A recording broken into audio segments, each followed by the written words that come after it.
चले वतन की ओर डाल के प्रेम की डोर, हम चले वतन की ओर डाल के प्रेम की डोर, बाबा खींच रहा है आज सहज ही अपनी ओर, हम चले वतन की ओर। ஓம் சாந்தி 11/5/1977 அவ்யக்த பாப்தாதா மதுபன். வாணியின் தலைப்பு சம்பன்ன சொரூபத்தின் அடையாளம், நற்சிந்தனை மற்றும் நற்சிந்தனையாளர்.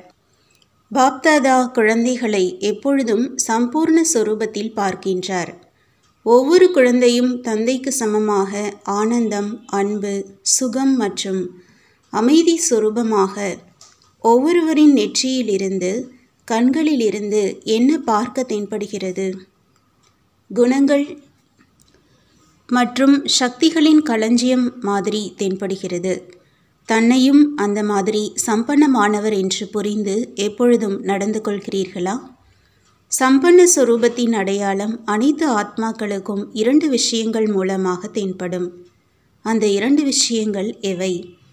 அப்படிப்பட்ட சம்பன்ன ஆத்மா எப்பொழுதும் தனக்காக நற்சிந்தனையில் இருப்பார் மற்றும் பிற ஆத்மாக்களுக்காகவும் நற்சிந்தனையாளராக இருப்பார். அப்படி நற்சிந்தனை மற்றும் நற்சிந்தனையாளர் இந்த 2மே தான் சம்பன்ன ஆத்மாக்களின் அடையாளமாக தென்படும். சம்பன்னமான ஆத்மாவிடம் தீய சிந்தனை மற்றும் வீணான சிந்தனை தானாகவே முடிவடைந்துவிடும். ஏனெனில் நற்சிந்தனைக்கான பொக்கிஷமாகிய சத்திய ஞானம் அந்த மாதிரி ஆத்மாவிடம் மிகவும் அதிகமாக இருக்கும். ராயல் குடும்பத்தைச் சேர்ந்த குழந்தைகள் தீய சிந்தனை மற்றும் வீணான சிந்தனை என்ற கற்கள் மற்றும் மண்ணோடு விளையாட மாட்டார்கள். நற்சிந்தனைக்காக எவ்வளவு அளவற்ற பொக்கிஷம் கிடைத்திருக்கிறது என்று அதை தெரிந்திருக்கிறீர்கள்தான் இல்லையா? குறைவில்லா பொக்கிஷம்தான் அல்லவா? நற்சிந்தனை என்றால் சக்திசாலியான எண்ணம். அப்படி சக்திசாலியானது மற்றும் வீணானது 2ம் சேர்ந்தே இருக்க முடியாது. எப்படி இரவு மற்றும் பகல் சேர்ந்தே இருப்பதில்லை, அமிர்த வேளை எழுந்தவுடன் மற்றும் கண்கள் திறந்தவுடனேயே என்ன நல்ல எண்ணம் மற்றும் சிந்தனை வைக்க வேண்டும் என்ற இதையும் தந்தை ஏற்கனவே கூறியிருக்கிறார். அமிர்த வேளையில் சக்திசாலியான தந்தை மேல் உள்ள அன்பையும் சேர்த்து எப்படி நல் எண்ணங்கள் வைப்பீர்களோ அந்த மாதிரியே முழு நாளிலும் பிரபாவம் ஏற்படும். ஏனென்றால் அமிர்த வேளை ஆதி காலம் சதோப்பிரதானமான நேரமாகும். தந்தை மூலமாக குழந்தைகளுக்கு வரதானங்கள் மற்றும் விசேஷ சகயோகம் கொடுப்பதற்கான நேரமாகும். எனவே அமிர்த வேளையின் முதல் எண்ணத்தின் ஆதாரத்தில் முழு நாளில் தினசரி நடவடிக்கைகளின் மேல் பாதிப்பு ஏற்படுகிறது. எப்படி பிரம்மா எண்ணத்தினால் இந்த உலகை படைத்தார் என்று வர்ணிக்கப்பட்டிருக்கிறது, அப்படி எண்ணத்திற்கு அந்த அளவு மகத்துவத்தை கூறியிருக்கிறார்கள். பிரம்மா ஆதி காலத்தில் படைப்பை படைக்கிறார். அப்படியே பிராமணர்கள் நீங்கள் ஆதிகாலம், அதாவது அமிர்த வேளையில் எப்படி எண்ணத்தை வைப்பீர்களோ அதுபோலவே முழு நாளின் நடவடிக்கை என்ற படைப்பு தானாகவே நடந்து கொண்டிருக்கும். பிராமணர்களின் முதல் எண்ணம் எது? அந்த நேரம் எந்த மாதிரியான நிலை இருக்கும்? தந்தைக்கு சமமான நிலையில் நிலைத்திருந்து சந்திக்கிறீர்கள் இல்லையா? திறந்தவுடனேயே எந்த எண்ணம் வருகிறது? தந்தையை தவிர வேறு ஏதாவது தென்படுகிறதா? எப்பொழுது காலை வணக்கம் கூறுகிறீர்கள் என்றால் குழந்தை என்று புரிந்துதான் காலை வணக்கம், காலை வணக்கம் கூறுகிறீர்கள் இல்லையா? அப்படி குழந்தை என்றால் எஜமானன். மேலும் தந்தையும் குழந்தைகளுக்கு எந்த மாதிரி பதிலளிக்கிறார்? குழந்தையாக இருப்பவர்களிலிருந்து எஜமானன் ஆகுபவர்கள் என்று பார்த்து பதிலளிக்கிறார். தந்தையினும் தலையின் கிரீடமாக இருக்கும் குழந்தைகள் அப்படி முதல் எண்ணமே சக்திசாலியாக ஆனது அல்லவா? முதல் சந்திப்பு தந்தையோடு நடக்கிறது. மேலும் முதல் சந்திப்பில் தந்தை ஒவ்வொரு நாளும் சமமாக ஆகுங்கள் என்ற வரதானம் கொடுக்கிறார். அதில் அனைத்து வரதானங்களும் நிரம்பி இருக்கிறது. அப்படி யாருடைய நாளின் தொடக்கமே அந்த அளவு மகானாக இருக்கிறது என்றால் அவருடைய முழு நாளும் எப்படி இருக்கும்? வீணானதாக இருக்க முடியுமா? ஆனால் அந்த மாதிரி உயர்ந்த சந்திப்பை யாரால் எப்பொழுதும் செய்ய முடியும்? யாருடைய எண்ணத்திலும் பாபா மற்றும் உலகமும் பாபா என்றிருக்கிறதோ அவரால் தான் முடியும். அந்த மாதிரி தந்தையின் நெருக்கமான குழந்தைகளின் சந்திப்பும் நெருக்கமாக இருக்கும். இல்லையென்றால் நெருக்கமான சந்திப்பு இன்றி எதிரில் சந்திப்பது போல் இருக்கும். அனைத்து குழந்தைகளும் அவசியம் சந்திப்பை செய்கிறார்கள். ஆனால் நம்பர் 1 குழந்தைகள் சமமான ரூபத்தில் நெருக்கத்தில், அதாவது உடன் இருப்பதின் அனுபவம் செய்கிறார்கள். உடன் இருப்பது இருவர் இல்லை, ஆனால் ஒருவர் என்று அந்த மாதிரி அனுபவம் செய்கிறார்கள். 2ஆம் நம்பரில் இருப்பவர்கள் தந்தையின் அன்பை, தந்தையின் வரதானங்களை, தந்தையின் சந்திப்பை சமமான சொரூபமாக அன்றி ஆனால் சமமாக வேண்டும் என்ற நல் எண்ணங்களின் சொரூபமாக சந்திக்கிறார்கள். நேரெதிர் அனுபவம் என்றால் தந்தையிடமிருந்து அனைத்து பிராப்திகள் கிடைத்து கொண்டிருக்கிறது என்று அப்படி அனுபவம் செய்வார்கள். அப்படி முதல் நம்பரில் இருப்பவர்கள் சமமாகி சந்திக்கிறார்கள். 2ஆம் நம்பரில் இருப்பவர்கள் சமமாக வேண்டும் என்ற எண்ணத்தோடு சந்திக்கிறார்கள். 3ஆம் நம்பரில் இருப்பவர்களின் விஷயத்தையோ கேட்கவே வேண்டாம். 3ஆம் நம்பரில் இருப்பவர்களின் லீலை விசித்திரமாக இருக்கும். இந்த நேரம் குழந்தையாகி சந்திப்பார்கள் மற்றும் அடுத்த நேரம் கேட்பவர்கள் ஆகிவிடுவார்கள். பல ரூபங்கள் உள்ளவர்களாக இருப்பார்கள். சில நேரம் இந்த ரூபத்தில் சந்திப்பார்கள் மற்றும் சில நேரம் வேறு ரூபத்தில் சந்திப்பார்கள். அப்படி குழந்தைகளிலும் சந்திப்பை செய்வது வரிசை கிரமமாக இருக்கிறது. யாருடைய எண்ணம் எப்பொழுதும் உயர்வாக இருக்கிறதோ, அதாவது தந்தைக்கு சமமான சொரூபத்திலிருந்து சந்திப்பை செய்கிறார்களோ, அவர்களுடைய அமிர்த வேளையின் முதல் எண்ணம் முழு நாளின் நடவடிக்கைகளின் மேல் பாதிப்பை ஏற்படுத்தும். அந்த மாதிரியானவர்கள் நிரந்தரமாக நற்சிந்தனையில் இயல்பாகவே இருப்பார்கள். 2ஆம் நம்பரில் இருப்பவர்கள் இயல்பாகவே இருப்பதில்லை, ஆனால் அடிக்கடி கவனம் வைப்பதினால் நற்சிந்தனையில் இருக்கிறார்கள். 3ஆம் எண்ணில் இருப்பவர்கள் சுய சிந்தனை மற்றும் வீணான சிந்தனை இரண்டின் யுத்தத்தில் இருப்பார்கள். அதாவது சில நேரம் வெற்றி அடைபவர்களாகவும் மற்றும் சில நேரம் மனமுடைந்து போபவர்களாகவும் ஆகிறார்கள். எப்பொழுதும் நற்சிந்தனையில் இருங்கள். அதற்கான வழியாக அதிகாலை நேரத்தில் சக்திசாலியான எண்ணம் வைக்க வேண்டும் என்று ஏற்கனவே கூறியிருந்தோம்.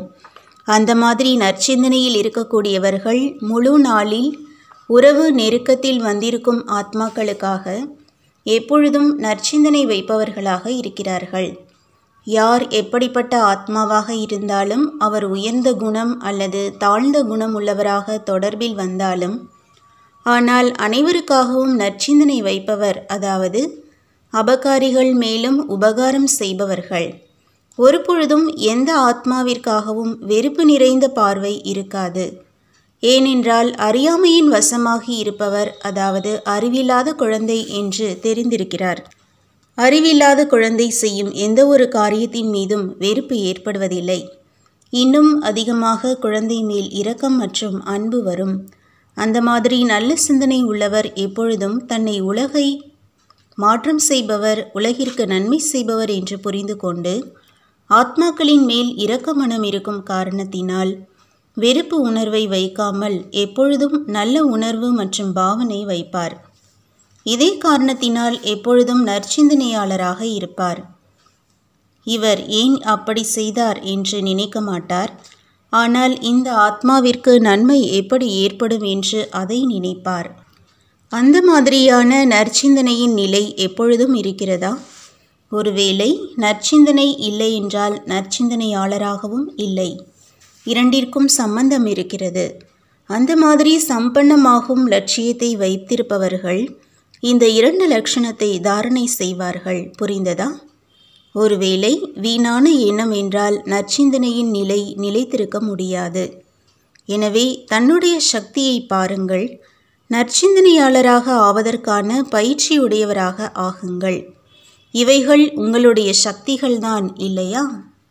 யார் சேவை செய்கிறார்களோ அந்த மாதிரி சேவாதாரிகள் மேல் தந்தையின் விசேஷமான அன்பு எப்பொழுதும் இருக்கிறது. ஏனென்றால் தியாகம் நிரம்பியவராக இருக்கிறார் இல்லையா? தியாகத்தின் பாக்கியம் இயல்பாகவே கிடைத்து விடுகிறது.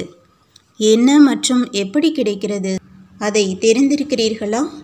எப்படி ஒன்று கடினமாக உழைத்து சம்பாதிப்பது மற்றும் இன்னொன்று திடீரென்று யாருக்காவது லாட்ரி கிடைத்துவிட்டது என்றால் தன்னுடைய முயற்சியின் சக்திகளை மற்றும் அனைத்து குணங்களின் அனுபவம் செய்வது, இதையே அனைவரும் செய்கிறார்கள். ஆனால் விசேஷமாக சகயோகத்தின் உடனடி பலன் என்னுடைய முயற்சியின் நிலையை விட பிராப்தி அதிகமாக இருக்கிறது என்று அப்படி அனுபவமாகும். எந்த அனுபவங்களுக்காக வெகு காலமாக முயற்சியின் லட்சியமாக வைத்து வந்திருக்கிறீர்களோ அந்த அனுபவங்கள் சுலபமானதாக மற்றும் சக்தி நிறைந்த நிலையுடையதாக இருக்கும். விரும்பாவிட்டாலும் பாபாவின் அதிசயம்தான் என்று மனதால் வெளியாகும். இந்த மாதிரி ஆக முடியும் என்று நான் நினைக்கவே இல்லை. அதை நடைமுறையில் அனுபவம் செய்து கொண்டிருக்கிறேன். அப்படி சகயோகி ஆத்மாக்களுக்கு அந்த மாதிரி தந்தையின் விசேஷ வரதானத்தின் பிராப்தியின் அனுபவம் ஏற்படும். அந்த மாதிரியான அனுபவம் வாழ்க்கையின் ஒரு விசேஷ நினைவு சின்ன ரூபம் ஆகிவிடும். நல்லது. அப்படி தந்தையின் நிரந்தர சகயோகி ஆத்மாக்களுக்கு ஒவ்வொரு அடியில் தந்தையை பின்பற்றி நடந்து கொண்டே தந்தையை பிரத்யக்ஷம் செய்பவர்களுக்கு, எப்பொழுதும் தன்னுடைய குணங்களின் பிராப்தியின் அலைகளில் மிதந்து கொண்டே இருப்பவர்களுக்கு, மகிழ்ச்சியாக இருப்பவர்களுக்கு, தந்தையின் அன்பில் மூழ்கி இருப்பவர்களுக்கு, அப்படிப்பட்ட சமமான ஆத்மாக்களுக்கு பாப்தாதாவின் அன்பு நினைவுகள் மற்றும் நமஸ்காரம். பார்ட்டிகளுடன் எப்பொழுதும் இந்த கர்மேந்திரியங்களிலிருந்து விலகியவராக, அதாவது தன்னை ஆத்மா எஜமானன் என்று புரிந்து தந்தையின் அன்பிற்குரியவர்களாகி நடந்து கொள்கிறீர்களா? தந்தையின் அன்பிற்குரியவர்கள் யார்? யார் விலகி இருக்கிறாரோ அவர்தான் தந்தை கூடவே அனைவரின் அன்பிற்குரியவராக இருக்கின்றார். ஏனென்றால் விலகி இருக்கிறார். ஒருவேளை விலகி இருப்பவராக இல்லை, உங்கள் மாதிரி பிறப்பு இறப்பில் வருகிறார் என்றால் அனைவரின் அன்பிற்குரியவராக ஆக முடியாது.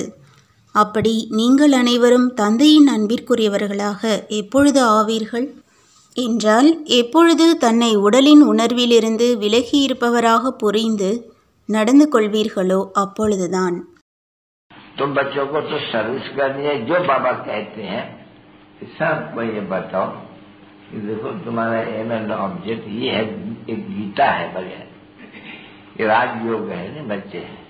कैसे है राजयोग? बिल्कुल सहज है कि बाप को याद करो तो ये वैसा मिलेगा तुमको। ओम शांति।